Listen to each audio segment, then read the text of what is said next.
পৃথিবীর শেষ সময় ঘনিয়ে আসছে। কুরআন ও হাদিসে বলা হয়েছে কিয়ামতের আগে কিছু নির্দিষ্ট আলামত প্রকাশ পাবে। আজকে আমরা জানব সেগুলোর প্রথম 5টি। কিয়ামতের আলামতগুলোর মধ্যে এটি সবচেয়ে ভয়ানক।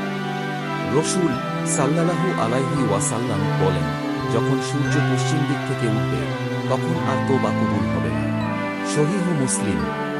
এই ঘটনা ঘটার পর মানুষ বুঝে ফেলবে কিয়ামত খুব কাছে। কুরআনে বলা হয়েছে, স্মরণ করো, একদিন আকাশ থেকে স্পষ্ট ধোঁয়া আসবে। এটি মানুষদের ঢেকে ফেলবে।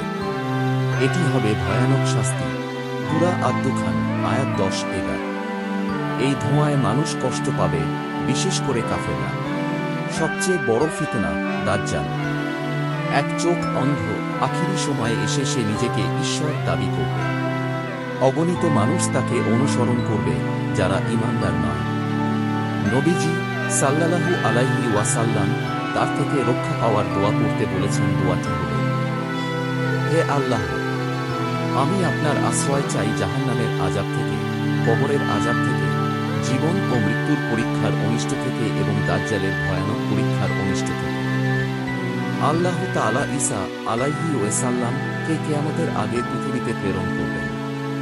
তিনি দাজ্জালকে হত্যা করবেন এবং পৃথিবীতে ন্যায়ের শাসন প্রতিষ্ঠা করবেন। তিনি ইসলাম ধর্মকে বিজয়ী করবেন। দুই ভয়ঙ্কর জাতি, যাদের এখন পাহাড়ের আড়ালে আটকে রাখা হয়েছে, তারা বের হলে পৃথিবীতে ভয়াবহ বিশৃঙ্খলা ও ধ্বংস ঘটাবে। সূরা কাহফ ও সূরা আম্বিয়াতে তাদের বিস্তারিত বর্ণনা আছে। ভাই ও বোনেরা, এই আলামতগুলো আমাদের মনে করিয়ে দেয় সময় খুব বেশি নেই। আসুন আমরা এখনই তওবা করি, নামাজ কায়েম করি এবং আল্লাহর দিকে ফিরে যাই।